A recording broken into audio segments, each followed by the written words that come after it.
Double executive ಎಲ್ಲರೂ ಸೇರಿಕೊಂಡು bill pay ಮಾಡ್ಕೊಂಡು ಇಲ್ಲ, ಅದು ನನ್ನ ಗಮನಕ್ಕಿಲ್ಲ. ನೀವು ಡೀಟೇಲಾಗಿ ನಾನು ನಿಮ್ಮ ತೊಗೊಳ್ತೀನಿ. ನಾನು ನಾಳೆ ಬೇಕಾದರೆ ಪ್ರೆಸ್ ಮೀಟ್ ಇಟ್ಟಿದ್ದೀನಿ. ನಾನು 10 ಗಂಟೆಗೆ ಹುಬ್ಳಿದಲ್ಲಿ ಪ್ರೆಸ್ ಮೀಟ್ ಇಟ್ಟಿದ್ದೀನಿ. ಅಲ್ಲಿ ಬಂದರೆ ಅದ್ರ ಬಗ್ಗೆ ಏನು ಮಾಡಬೇಕಂತ ನಾನು ಹೇಳ್ತೀನಿ. ನಾನು ಈಗ ಡೀಟೇಲ್ ಕೊಡಿ ನೀವು. ಇಲ್ಲ, ನಂಗೆ ಗೊತ್ತಿಲ್ಲ ಅಲ್ಲ, ಮಾಹಿತಿನೇ ಅಲ್ಲ, ನೀವು ಹೇಳ್ತಾ ಇರೋದು. ನಾನು ಮಾಹಿತಿ ತೊಗೊಳ್ಬೇಕು ತಾನೆ. ಅಂಥದ್ದೇನಾರಾಗಲೇ ಅವ್ರ ಮೇಲೆ ಕಠಿಣವಾಗಿ ಕ್ರಮ ತೊಗೊಳ್ತೀವಿ. ಯಾರಿಗೂ ಅದು ಸುಲಭವಾಗಿ ಬಿಡಲ್ಲ. ಕಾಮಗಾರಿ ಆಗಲಿಲ್ಲ ಅಂದರೆ ಬಿಲ್ ಮಾಡಿದರೆ ಯಾವನಿಗೂ ಶಂಸೋದು ಪ್ರಶ್ನೆನೇ ಬರಲ್ಲ. ನಾನು ಡೀಟೇಲ್ ತೊಗೊಳ್ತೀನಿ ಅಂತವ ಚೆಕ್ ಮಾಡಿ ಬೆಳಗ್ಗೆ ನೀವು 9:30 ಗಂಟೆಗೆ ನಾನು ಪ್ರೆಸ್ ಮೀಟ್ ಕರೆದಿದ್ದೀನಿ ಹುಬ್ಳಿಯಲ್ಲಿ. ನೀವು ದಯಮಾಡಿ ನಿಮ್ಮ ಧಾರವಾಡಗೂ ಆಹ್ವಾನ ಕೊಡ್ತೀನಿ, ದಯಮಾಡಿ ಬನ್ನಿ. ನಿಮ್ಮ ಜೊತೆ ತಿಂಡಿ ತಿರ್ತೀನಿ, ಒಳ್ಳೆ ತಿಂಡಿ ಮಾಡಿಸಿದ್ದೀನಿ. ನಿಮ್ಮ ಜೊತೆ ತಿಂಡಿ ಏನಕ್ಕಂದರೆ ಇದು ನ್ಯಾಷನಲ್ ನ್ಯೂಸ್. ಯಾರೂ ಇದುವರೆಗೂ ಒಂದು ಮನೆ ಕೊಟ್ಟಿರಲಿಲ್ಲ ಇಡೀ ದೇಶದಲ್ಲಿ. ನಮ್ಮ ರಾಜ್ಯದಲ್ಲಿ ಇಲ್ಲ, ನಾನು ಹೇಳ್ತಾ ಇರೋದು ಇಡೀ ದೇಶದಲ್ಲಿ ಫ್ರೀ ಮನೆ ವಸತಿದಲ್ಲಿ ಫ್ರೀ ಮನೆ ಕೊಡ್ತಾ ಇದ್ದಾರೆ ನಮ್ಮ ರಾಜ್ಯದಲ್ಲಿ, ಕರ್ನಾಟಕದಲ್ಲಿ. ಅದು ಮಾನ್ಯ ಸಿದ್ದರಾಮಯ್ಯ ನೇತೃತ್ವದ ಸರ್ಕಾರದಲ್ಲಿ ಕೊಡ್ತಾ ಇರೋದು. ಅದು ದಯಮಾಡಿ ನಿಮ್ಮನ್ನು ಮನವಿ ಮಾಡ್ತೀನಿ. ಕಮಿಷನರ್ ಅವ್ರಿಗೆ ಇಲಾಖೆ ಸಂಬಂಧಪಟ್ಟಂಥ ಅಧಿಕಾರಿಗಳಿಗೆ ಕೊಟ್ಟರು ಕೂಡ ಈಗ ನೋಡಪ್ಪ ಸ್ವಾಮಿ, ಈಗ ನಾನೇನಂದೆ ಕೊಡ್ರಿ ಬೆಳಗ್ಗೆ ಬನ್ನಿ ಡೀಟೇಲ್ ಹೇಳ್ತೀನಿ ಅಂತ ಇಲ್ವಾ ನಾನು? ಈಗ ನಾನು ಕೊಡ್ರಿ ಬೆಳಗ್ಗೆ ನಾನು ಮಾಹಿತಿ ತೊಗೊಂಡು ಬೆಳಗ್ಗೆ ಹೇಳ್ತೀನಿ. 9:30 ನಾನೇ ಆಹ್ವಾನ ಕೊಡ್ತೇನೆ, ತಿಂಡಿ ಸಮೇತ ಆಹ್ವಾನ ಮಾಡ್ತಾಯಿದ್ದೀನಿ ನಿಮಗೆ. ತಿಂಡಿ ಕೊಟ್ಟು ಪ್ರೆಸ್ ಮೀಟ್ ಮಾಡ್ತೀನಿ ಅಂತ ಹೇಳ್ತೀನಿ. ನಾಳೆ ಆಯ್ತು. ಅದಕ್ಕೆ ಈಗ ನನ್ನ ಗಮನಕ್ಕೆ ನಾನು ಗಮನಕ್ಕೆ ಬಂದಾದಮೇಲೆ ಯಾವತ್ತೂ ನೆಗ್ಲೆಕ್ಟ್ ಮಾಡಲ್ಲ. ನಾನು ಸೀರಿಯಸ್ ಆಗಿ ಆ್ಯಕ್ಷನ್ ಮಾಡೋನು. ನಿಮ್ಮ ತಾವು ಮಾಹಿತಿ ತೊಗೊಳ್ತೀನಿ, ಬೆಳಗಲ್ಲಿ ಬನ್ನಿ, ಡೀಟೇಲ್ ಕೇಳಿ ಉತ್ತರ ಕೊಡ್ತೀನಿ. ಈಗ ನವಂಬರ್ ಕ್ರಾಂತಿ ಅಂತ ಹೇಳ್ತಾಯಿದ್ರು. ನಾನು ದಿಲ್ಲಿಯಲ್ಲಿ ಒಂದು ಹೇಳಿಕೆ ಕೊಟ್ಟಿದ್ದೆ, ಕ್ರಾಂತಿ ಇಲ್ಲ ಪ್ರಾಂತಿ ಇಲ್ಲ. ಯಾರು ನವಂಬರ್ ಕ್ರಾಂತಿ ಅಂತ ಇದ್ರು, ನವಂಬರ್ ಆದಮೇಲೆ ಅವ್ರಿಗೆ ವಾಂತಿ ಭೇದಿ ಶುರುವಾಗ್ತದೆ ಅಂತ ಹೇಳಿದೆ. ಅದು ನವಂಬರ್ ಮುಗೀತು, ಡಿಸೆಂಬರ್ ಮುಗೀತು, ಈ ಸಂಕ್ರಾಂತಿ ನೆನ್ನೆಗೆ ಮುಗೀತು. ಈಗ ಯಾವುದಿದೆ? ಈಗ ಯಾವುದಿದೆ ನೀವು ಹೇಳಪ್ಪ. ಉಗಾದಿಗೆ ಇನ್ನು ಎಷ್ಟು ತಿಂಗಳು ಬಾಕಿ ಇದೆ? ಮಾರ್ಚಲ್ಲಿ ಬಾಕಿ ಇದೆ. ಮಾರ್ಚಲ್ಲಿ ಅದು ಮಾರ್ಚು ಹೋಗ್ತದೆ. ಅದು ಈಗ ನಾನು ಒಂದೇ ಹೇಳೋದು, ಆ ಮುಖ್ಯಮಂತ್ರಿ ಕುರ್ಚಿದಲ್ಲಿ ಮಾನ್ಯ ಸಿದ್ದರಾಮಯ್ಯ ಅವರು ಕೂತಿದ್ದಾರೆ. ಕುರ್ಚಿ ಖಾಲಿ ಇಲ್ಲ. ಆ ಕುರ್ಚಿ ಸಿದ್ದರಾಮಯ್ಯಗೆ ಬದಲಾವಣೆ ಮಾಡಬೇಕಂದ್ರೆ ನಮ್ಮಿಂದ ನಿಮ್ಮಿಂದ ಸಾಧ್ಯ ಇಲ್ಲ. ನಮ್ಮ ಪಕ್ಷ ಹೈಕಮಾಂಡ್ ಪಕ್ಷ. ಹೈಕಮಾಂಡಿಂದ ಮಾತ್ರ ಸಾಧ್ಯ. ಮಲ್ಲಿಕಾರ್ಜುನ ಖರ್ಗೆಯಿಂದ, ಸೋನಿಯಾ ಗಾಂಧಿಯಿಂದ, ರಾಹುಲ್ ಗಾಂಧಿಯಿಂದನೇ ಸಾಧ್ಯ. ನಮ್ಮ ಹೈಕಮಾಂಡ್ ಏನು ನಿರ್ಧಾರ ಮಾಡ್ತಾರೆ ಅದಕ್ಕೆಲ್ಲ ನಾವು ಬದ್ಧ.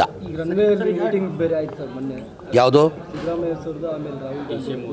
ಇಲ್ಲ. ಈಗ ಏನಾಗಿದೆ, ರಾಹುಲ್ ಗಾಂಧಿಯವರು ಮೊನ್ನೆ ದಿನ 2 ದಿನ ಹಿಂದೆ ನನ್ನ ಅನಿಸಿಕೆ ಸೋಮವಾರನೋ ಮಂಗಳವಾರ ಇರ್ಬೋದು, ಮಂಗಳವಾರ ದಿನ ರಾಹುಲ್ ಗಾಂಧಿಯವರು ದಿಲ್ಲಿಯಿಂದ ಮೈಸೂರು ಬಂದು ಮೈಸೂರಿಂದ ಹೆಲಿಕಾಪ್ಟ್ರಲ್ಲಿ ತಮಿಳ್ನಾಡಲ್ಲಿ ಒಂದು ಸ್ಕೂಲ್ ಆ್ಯನ್ಯುವಲ್ ಡೇ ಕಾರ್ಯಕ್ರಮ ಹೋಗಿದ್ರು.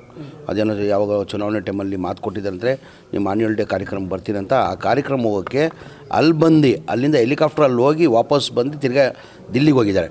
ಆವಾಗ ಸಹಜ, ರಾಹುಲ್ ಗಾಂಧಿಯವರು ನಮ್ಮ ನಾಯಕರನ್ನ ನಮ್ಮ ಕಾಂಗ್ರೆಸ್ ಪಕ್ಷ ಪದ್ಧತಿ ಅದು. ನಮ್ಮ ನಾಯಕರು ಬಂದರೆ ಯಾರನ್ನ ಮುಖ್ಯಮಂತ್ರಿ ಇರಲಿ, ನಮ್ಮ ಪಕ್ಷದ ಸಚಿವರಿರಲಿ, ಮುಖಂಡರು ಇರಲಿ, ಅವ್ರು ಹೋಗಿ ಎಲ್ಲರೂ ಭೇಟಿ ಮಾಡ್ತಾರೆ. ರಿಸೀವ್ ಮಾಡಿ ಕಳಿಸ್ಕೊಡೋವರೆಗೂ ನಾವು ಅಲ್ಲೇ ಇರ್ತೀವಿ.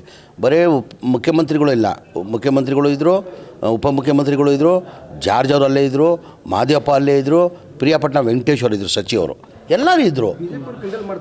ಬಿ ಜೆ ಪಿಗೆ ಏನು ರೀ ಕೆಲಸ? ಬಿ ಜೆ ಪಿ ಅದು ಬಿಟ್ಟು ಏನಿದೆ? ಈಗ ಬಿ ಜೆ ಪಿಯಲ್ಲಿ ಏನಾಗಿದೆ, ಬಿ ಜೆ ಪಿ ಪದ್ಧತಿ ತಮಗೆಲ್ಲ ಗೊತ್ತಿರ್ಬೋದು. ವರ್ಷಕ್ಕೆ ಮುಖ್ಯಮಂತ್ರಿ ಬದಲಾವಣೆ ಮಾಡಿರೋದು ಆ ಪದ್ಧತಿ ಬಿ ಜೆ ಪಿಯಲ್ಲಿರೋ ಪದ್ಧತಿ ತಾವು ನೋಡಿರ್ಬೋದು. 2008ರಿಂದ 13ವರೆಗೂ 3 ಜನ ಮುಖ್ಯಮಂತ್ರಿನ ಬದಲಾವಣೆ ಮಾಡಿದ್ದಾರೆ.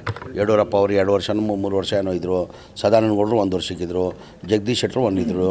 ಮೊನ್ನೆ ಸಮ್ಮಿಶ್ರ ಸರ್ಕಾರ ಯಾವತ್ತೂ ಕರ್ನಾಟಕದಲ್ಲಿ ಮ್ಯಾಂಡೇಟ್ ಕೊಟ್ಟಿಲ್ಲ ಬಿ ಜೆ ಪಿಗೆ. ಆಪರೇಷನ್ ಕಮಲ ಮಾಡಿದರೆ ಸರ್ಕಾರ ರಚನೆ ಮಾಡಿರೋದು. 2008 ಆಪರೇಷನ್ ಕಮಲ ಮಾಡಿದರೆ ಸರ್ಕಾರ ರಚನೆ ಮಾಡಿರೋದು. 2019 ಆಪರೇಷನ್ ಕಮಲ ಮಾಡಿನೇ ಸರ್ಕಾರ ರಚನೆ ಮಾಡಿರೋದು. ಹೌದು ತಾನೆ? ಮ್ಯಾಂಡೇಟ್ ಜನ ಯಾವತ್ತೂ ಕೊಟ್ಟಿಲ್ಲ.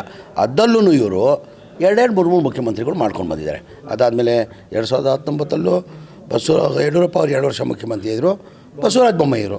ಆ ಕಾಂಗ್ರೆಸ್ ಪಕ್ಷದ ಪದ್ಧತಿ ಅದು. ಅವ್ರದ್ದು ಮೊದಲೇ ಅವ್ರ ಪಕ್ಷದಲ್ಲಿ ನೋಡ್ಕೊಳ್ಳೋಕೆ ಹೇಳಿ. ಯಾರು? ಈಗ ಡಿ ಕೆ ಶಿವಕುಮಾರು ಆವಾಗಲೂ ದಿಲ್ಲಿಗೆ ಹೋಗ್ತಾ ಇರ್ತಾರೆ. ಅವ್ರ ಇಲಾಖೆ ಸಂಬಂಧಪಟ್ಟಂಗೆ ಮೀಟಿಂಗ್ಗಳು ಏನಾಗೋದು. ದೊಡ್ಡ ಇಲಾಖೆ ಅದು. ಅವ್ರು ನೀರಾವರಿ ಮಂತ್ರಿ ಆಗಿದ್ದಾರೆ, ದೊಡ್ಡ ಇಲಾಖೆ ಇದೆ. ಆ ಸಂಬಂಧಪಟ್ಟ ಕೆಲಸಕ್ಕೆ ಅವರು ಆವಾಗ ದಿಲ್ಲಿಯಲ್ಲಿ ಹೋಗ್ತಾರೆ. ಆ ದಿಲ್ಲಿಯಲ್ಲಿ ಯಾರು ಹೋದ್ರೂ, ಈಗ ನಾನು ನಮ್ಮ ಇಲಾಖೆಗೆ ಸಂಬಂಧಪಟ್ಟಂಗೆ ಕೆಲಸಕ್ಕೆ ಹೋಗಿದ್ರೂ ಪದ್ಧತಿ ಅದು, ಕಾಂಗ್ರೆಸ್ ಪಕ್ಷ ಪದ್ಧತಿ. ಯಾರನ್ನ ಹೈಕಮಾಂಡಲ್ಲಿ ಹೆಡ್ ಕ್ವಾರ್ಟ್ರಲ್ಲಿದ್ದರೆ ಭೇಟಿ ಆಗೋದು ಪದ್ಧತಿ. ನಾವು ಹೋದ ತಕ್ಷಣ ಪ್ರಯತ್ನ ಮಾಡ್ತೀವಿ. ರಾಹುಲ್ ಗಾಂಧಿ ಇದ್ದಾರಾ, ಅಪಾಯಿಂಟ್ಮೆಂಟ್ ಕೇಳ್ತೀವಿ. ವೇಣುಗೋಪಾಲ್ ಸರ್ ಇದ್ದಾರಾ, ಅಪಾಯಿಂಟ್ಮೆಂಟ್ ಕೇಳ್ತೀವಿ. ಸುರ್ಜೇವಾಲ ಇದ್ದಾರಾ, ಅಪಾಯಿಂಟ್ಮೆಂಟ್ ಕೇಳ್ತೀವಿ. ಯಾರೋದ್ರು ಅದೇ ಅಷ್ಟೇ, ನಾನು ಹೋದರೂ ಅಷ್ಟೇ. ಆ ಪದ್ಧತಿ ಅಲ್ಲಿ ದಿಲ್ಲಿಗೆ ಹೋದರೆ ಹೆಡ್ ಕ್ವಾರ್ಟರ್ಲ್ಲಿ ಯಾರು ಇದ್ದರೆ ಭೇಟಿ ಮಾಡಬಾರ್ದು. ಅದು ಪದ್ಧತಿ ಆವತ್ತಿಂದ ಬಂದಿರೋದು ಅದು. ಸರ್, ಈಗ ಹೌಸಿಂಗ್ ಬೋರ್ಡಿಗೆ ಸಂಬಂಧಪಟ್ಟ ನಿಮ್ಮದು ಇಲಾಖೆ ಧಾರವಾಡ KHB ಸರ್, ಸತ್ತೂರು ಬಳಿ ಒಂದು 200 ಎಕರೆಯಲ್ಲಿ ಡೆವಲಪ್ಮೆಂಟ್ ಆಗ್ತಾ ಇದೆ. ಅಲ್ಲಿ ಏನಂತಂದರೆ ಒಂದು 5ರಿಂದ 6 ಕೋಟಿ ಅನುದಾನ ಇದೇ ತಿಂಗಳು 24ನೇ ತಾರೀಕಿಗೆ ನಮ್ಮ ಹುಬ್ಳಿದಲ್ಲಿ 42,350 ಮನೆಗಳು ಈ ಬಡವರಿಗೆ ನಾವು ನಮ್ಮ ಸರ್ಕಾರ ವತಿಯಿಂದ ಕಟ್ಟಿ ಕೊಡ್ತಾಯಿದ್ದೀವಿ. ಆ ದೊಡ್ಡ ಮಟ್ಟದಲ್ಲಿ ಕಾರ್ಯಕ್ರಮ ಮಾಡ್ತಾಯಿದ್ದೀವಿ ಹುಬ್ಳಿದಲ್ಲಿ ಬೆಳಗ್ಗೆ 11 ಗಂಟೆಗೆ. ಮನೆ ನಮ್ಮ ನಾಯಕರಾದಂಥ ACC ಅಧ್ಯಕ್ಷರಾದಂಥ ಮಲ್ಲಿಕಾರ್ಜುನ ಖರ್ಗೆ ಅವರು ಬರ್ತಾವ್ರೆ, ಮುಖ್ಯಮಂತ್ರಿಗಳು ಸಿದ್ದರಾಮಯ್ಯ ಅವರು ಬರ್ತಾರೆ, ಉಪಮುಖ್ಯಮಂತ್ರಿಗಳು DK ಶಿವಕುಮಾರ್ ಬರ್ತಾರೆ, ಎಲ್ಲ ಸಚಿವರು ಈ ಕಾರ್ಯಕ್ರಮಕ್ಕೆ ಬರ್ತಾಯಿದ್ದಾರೆ. ನಿಮ್ಮ ಮಾಧ್ಯಮ ಮುಖಾಂತರ ಎಲ್ಲರಿಗೂ ನಾನು ಮನವಿ ಮಾಡ್ತೀನಿ, ದಯಮಾಡಿ ಹೆಚ್ಚಿನ ಸಂಖ್ಯೆಯಲ್ಲಿ ಬಂದು ಈ ಕಾರ್ಯಕ್ರಮನ ಯಶಸ್ವಿ ಮಾಡಬೇಕಂತ ಮನವಿಯನ್ನು ಮಾಡ್ಕೊತೀನಿ.